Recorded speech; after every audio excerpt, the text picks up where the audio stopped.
जय हिंद, जय भारत। बच्चों, आज जो है हम लोग जो अध्याय 3 है उसकी समाप्ति की ओर बढ़ते जा रहे हैं। आपका विज्ञान विषय कक्षा 10 का विज्ञान विषय जो है उसका अध्याय 3 है धातु एवं अधातु। उसको लगभग समाप्त होने की ओर है। थोड़ा बहुत टॉपिक और बचे हुए हैं 1-2 दिन के, है ना? तो उसके अंतर्गत हम क्या पढ़ने वाले हैं, एक तो सक्रियता श्रेणी में जो सबसे ऊपर स्थित धातु है उनका निष्कर्षण कैसे करेंगे वो पढ़ेंगे।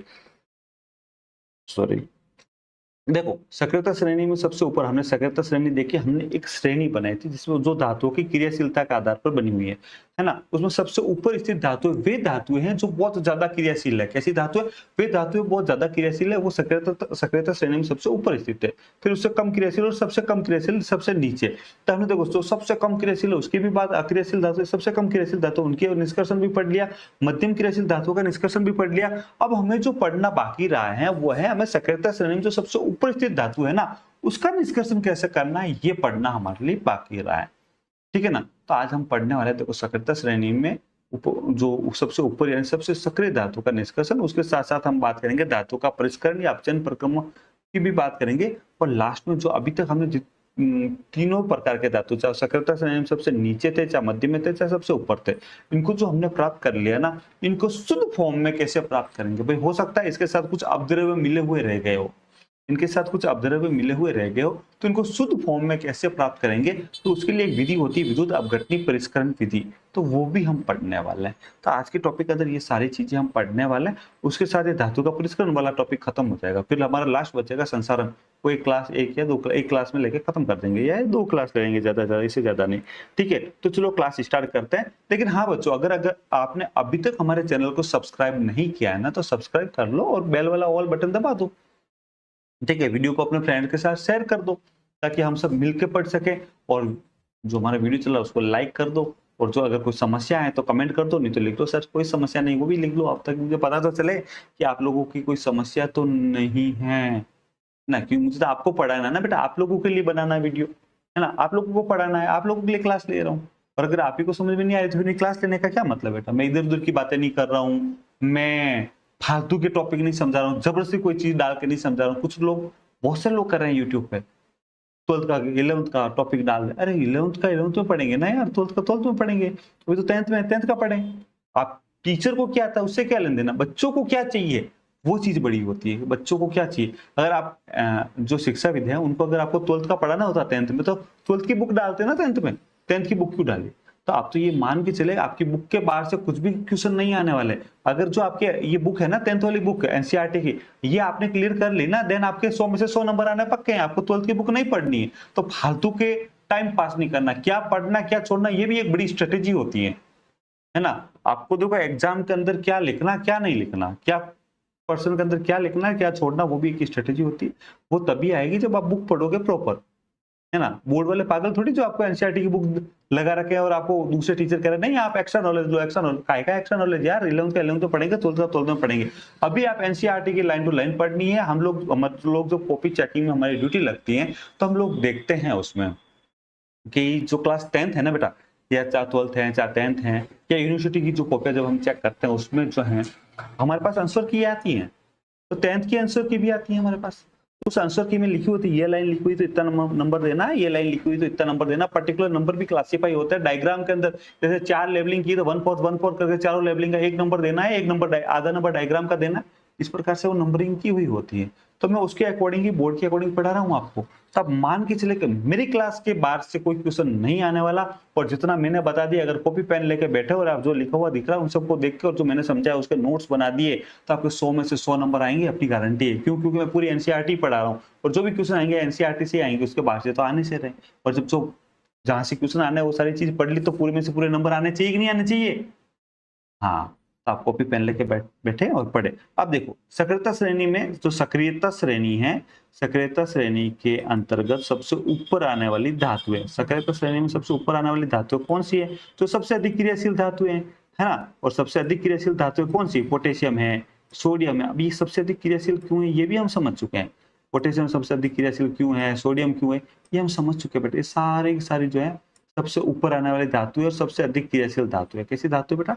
सबसे अधिक क्रियाशील धातु है। तो इनका निष्कर्षण कैसे करेंगे वो समझना। देखो, चूंकि अत्यधिक क्रियाशील धातुएं हैं, तो कार्बन के साथ मिलाकर इसको गर्म करके इनके यौगिक से इनको नहीं निकाल सकते। क्यों नहीं निकाल सकते? क्यों? क्योंकि तो कार्बन की अपेक्षा ऑक्सीजन से ज्यादा बंधुता प्रदर्शित करते हैं। ये जो सक्रियता श्रेणी में जो सबसे ऊपर धातु आती है ना, ये कार्बन की तुलना में ऑक्सीजन के प्रति अधिक बंधुता शो करता है। किसके प्रति अधिक बंधुता शो करते हैं बेटा? ऑक्सीजन के प्रति अधिक बंधुता शो करते हैं, प्रदर्शित करते हैं। तो आप इसमें कैसे करोगे बेटा? कार्बन से तो आप उसको कर ही नहीं सकते, है ना? कार्बन से नहीं कर सकते हैं। इन धातुओं को विद्युत अपघटनी अपचयन द्वारा प्राप्त किया जा सकता है। इनको निकालने का एक ही तरीका है, विद्युत अपघटनी अपचयन विधि। कौन सी विधि बेटा? विद्युत अपघटनी अपचयन विधि है हमारे पास, एक ही विधि है, विद्युत अपघटनी अपचयन विधि। इसमें क्या होता है वो समझना। विद्युत अपघटनी अपचयन विधि के अंदर क्या होगा आप समझो बेटा। इसके अंदर हम क्या करेंगे, ये हम पढ़ चुके हैं पहले भी, आपको याद हो तो हम ये पढ़ चुके हैं। एक पात्र होगा, जैसे NaCl कर रहे हैं हम, निकाल रहे हैं, कौन सा निकाल रहे हैं? NaCl का बेटा। एक पात्र होगा, इसमें NaCl का विलयन होगा। क्या होगा बेटा? NaCl का विलयन होगा। काय का है? NaCl का। ठीक है, इसके अंदर एक कैथोड लगा देंगे, एक एनोड लगा देंगे। ठीक है, ये तो बना दिया कैथोड। तो इसको एनोड लिख देते हैं, सही रहेगा बनाने में। इसको लिख देते हैं एनोड और इसको लिख देते हैं कैथोड। ठीक है, इसमें तार जोड़ देते हैं, यहाँ बैटरी जोड़ देते हैं, ये स्विच जोड़ देते हैं।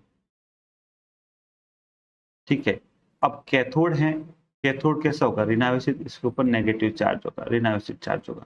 और जो एनोड है, इसके ऊपर धन आवेशित चार्ज होगा। ठीक है, धन आवेशित चार्ज होगा। तो अब क्या होगा? अब इसमें जो ही हम इसका स्विच ऑन करेंगे, क्या करेंगे? जो ही स्विच ऑन करेंगे मतलब इसमें इलेक्ट्रिसिटी प्रोवाइड करेंगे। अब जब करंट जाएगा तो क्या होगा? NaCl जो है, हमने बात किया था NaCl का जलीय विलयन में Na+Cl- बन जाएगा, Na+Cl- आयन बन जाएंगे। और ये आयन क्या करेंगे? ये आयन चालन करेंगे। किधर से किधर चालन करेंगे? तो धन आयन होंगे, वो धन आयन से ऋण आयन की ओर धन आयन होंगे, वो ऋण आयन की ओर चालन करेंगे। Na+, जो यानी कि कैथोड के ऊपर क्या? कैथोड के ऊपर धनायन आके जुड़ जाएंगे। धनायन कौन है? धातु।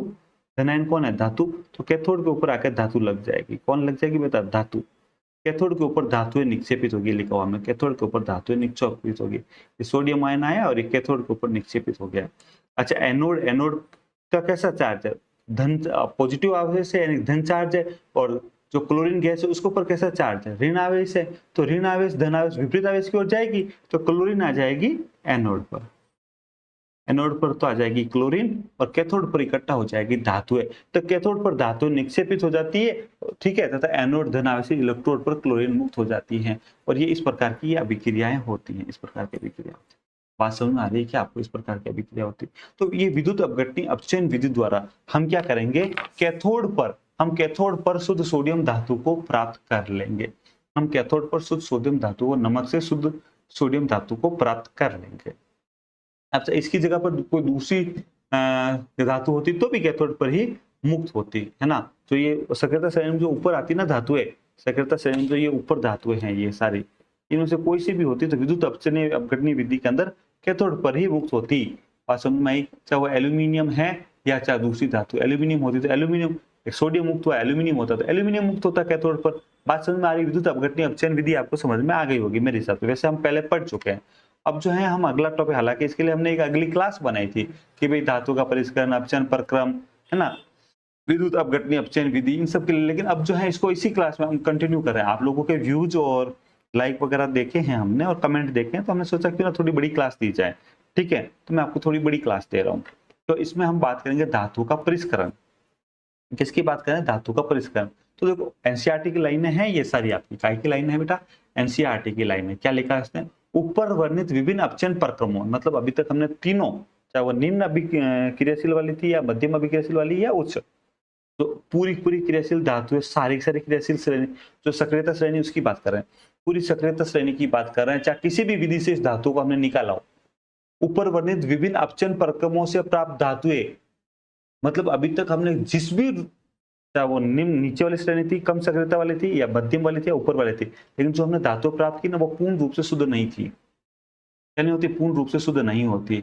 इसमें कुछ अपद्रव्य रह ही जाते हैं, इसमें क्या होता है, कुछ न कुछ अशुद्धियां या अपद्रव्य रह ही जाते हैं, अपद्रव्य होते हैं। तो इन्हें हटाकर हमें शुद्ध धातु प्राप्त करनी होती है। क्या करना होता है, इसे हटाकर हमें शुद्ध धातु प्राप्त करनी होती है। इसके लिए हम क्या करेंगे, एक विधि अपनाएंगे। कौन सी, विद्युत अपघटनी परिष्करण विधि अपनाएंगे। किसके लिए, इन अपद्रव्यों को हटाने के लिए हम एक विधि अपनाएंगे, विद्युत अपघटनी परिष्करण विधि अपनाएंगे। देखो इसके अंदर क्या करते हैं, विद्युत अपघटनी परिष्करण विधि, ये भी मोस्ट है बेटा, आने की पूरी पूरी पॉसिबिलिटी है इस बार, ये विधि आने की पूरी पूरी पॉसिबिलिटी है। तो आप देखो पेपर उठा के, उसमें पहले भी पूछी हुई है, इस बार भी पूछे जाने की संभावना है, तो ध्यान से समझना। देखो समझना, कॉपर, टीन, निकल, सिल्वर, सोना आदि ऐसी धातुओं परिष्करण, कुछ धातुएं हैं उनको शुद्ध विद्युत अपघटनी विधि द्वारा, विद्युत परिष्करण विद्युत अपघटन द्वारा किया जाता है। इन धातु का परिष्करण विद्युत अपघटन द्वारा किया जाता है। इसके अंदर हम क्या करते हैं, इस प्रकरण में अशुद्ध धातु को, जो अशुद्ध धातु है ना बेटा, उसको तो हम बनाते हैं एनोड। अशुद्ध धातु को हम बनाएंगे एनोड बनाएंगे। एनोड किसका बनाएंगे बेटा, अशुद्ध धातु,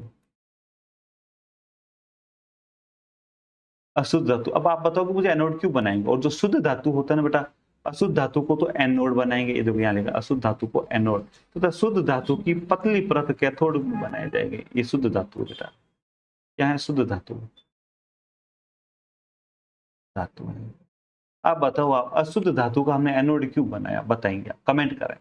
ठीक है, अब धातु के लवण विलयन का ही उपयोग करेंगे। जैसे हमें मान लो कॉपर निकालना है, हमें कॉपर निकालना है, तो जो कॉपर का अशुद्ध धातु है, कॉपर का जो अयस्क है, उसका तो हमने बना दिया एनोड। किसका बना दिया हमने, अशुद्ध अयस्क कॉपर का, अशुद्ध कॉपर का तो हमने बना दिया एनोड, और शुद्ध कॉपर की एक पतले से कैथोड बना दिया हमने। ठीक है, और अब ये जो विलयन है, ये हमने ले लिया कॉपर सल्फेट का विलयन ले लिया हमने, कॉपर सल्फेट का विलयन ले लिया। अब हम क्या करेंगे, हम इसके अंदर लाइट चालू करेंगे, जो स्विच ऑन करेंगे, स्विच ऑन करेंगे तो जो अशुद्ध धातु है उसके ऊपर प्लस चार्ज आ जाएगा, जो शुद्ध धातु है उसके ऊपर माइनस चार्ज आ जाएगा। ठीक है, अब धातु के ऊपर कैसा आवेश रहता है, प्लस आवेश रहता है, तो अब यहाँ पे भी प्लस और धातु के ऊपर भी प्लस। ठीक है, तो सम्मान को करता प्रतिकर्षित। तो इस अशुद्ध धातु का जो ये बना हुआ एनोड है, इसमें से जो कॉपर आयन है वो निकलेंगे और इस विलयन के अंदर मिल जाएंगे, वो निकलकर इस विलयन के अंदर मिलेंगे, और जो विलयन के कॉपर आयन है, वो कॉपर आयन किधर जाएंगे, वो जाएंगे, विलयन के जो कॉपर आयन है वो जाएंगे कैथोड की ओर। वो कैथोड की ओर क्यों जाएंगे बेटा, वो जाएंगे कैथोड की ओर। चलो समझना, कुछ डिस्टर्बेंस हो गया था, समझना है ना, कंप्यूटर हैंग हो गया था, कंप्यूटर हैंग होने से कुछ प्रॉब्लम आ गई थी। तो देखो ये कॉपर जो है ना बेटा, कॉपर आयन, कॉपर जो अशुद्ध कॉपर है वो एनोड है, तो अशुद्ध आयन, इसके ऊपर चार्ज कैसा, धन आवेश, और कॉपर के ऊपर भी आवेश कैसा, धन आवेश, तो इसमें से ये आवेश निकलेगा और उस विलयन में मिल जाएगा। और उस विलयन का जो कॉपर वाला कॉपर आयन है वो कहाँ पर, कैथोड पर इकट्ठे होते जाएंगे, कैथोड पर इकट्ठा होता जाएंगे, और इसमें से जो कॉपर आयन निकलते जाएंगे और इधर कैथोड पर इकट्ठा होता जाएंगे, और जो अशुद्धियां हैं वो अशुद्धियां नीचे की ओर गिरती जाएगी। तो इस अशुद्धियों को हम बोलेंगे एनोड पंख। अब जो अशुद्धियां हैं उसको बोलेंगे एनोड पंख। जो अशुद्धियां थी उसमें एक थी वो नीचे गिर गई, वो एनोड पंख, और शुद्ध कॉपर जो है हमें कैथोड के ऊपर जमा हुआ मिल जाएगा, शुद्ध कॉपर के हमें कैथोड के ऊपर मिल जाएगा। बात समझ में आ गई क्या? ठीक है, तो धातु के लवण विलयन का, चलो ये हो गया, अब आगे पढ़ते हैं इसमें। ठीक है, देखो यहाँ पर क्या लिखा, विद्युत अपघट्य में जब धारा प्रवाहित की जाती है तो एनोड पर स्थित अशुद्ध धातु विद्युत अपघट्य में घुल जाती है, और इतनी मात्रा में शुद्ध विद्युत अपघट्य कैथोड पर निक्षेपित हो जाती है। विलय अशुद्धि विलयन में चली जाती है तथा अविलय अशुद्धियों को एनोड तले पर निक्षेपित हो जाती है, इसे एनोड पंख कहते हैं। ठीक है बेटा, अब सुनो आगे, ये हाँ सुनो, एनोड पंख जो ये अशुद्धि है इसको अपन एनोड पंख कहते हैं। कुछ कंप्यूटर हैंग की प्रॉब्लम आ रही है इसलिए क्लास थोड़ी सी ऐसे हो रही है ना बेटा। तो देखो यहाँ पे नीचे क्या लिखा, चित्र 3.12 की बात करें, आप 3.12 की बात करें, तांबे का विद्युत अपघटनी परिष्करण, अम्लीकृत कॉपर सल्फेट का विलयन विद्युत अपघट्य है, अशुद्ध तांबा एनोड है, जबकि शुद्ध तांबे की पट्टी कैथोड का कार्य करती है।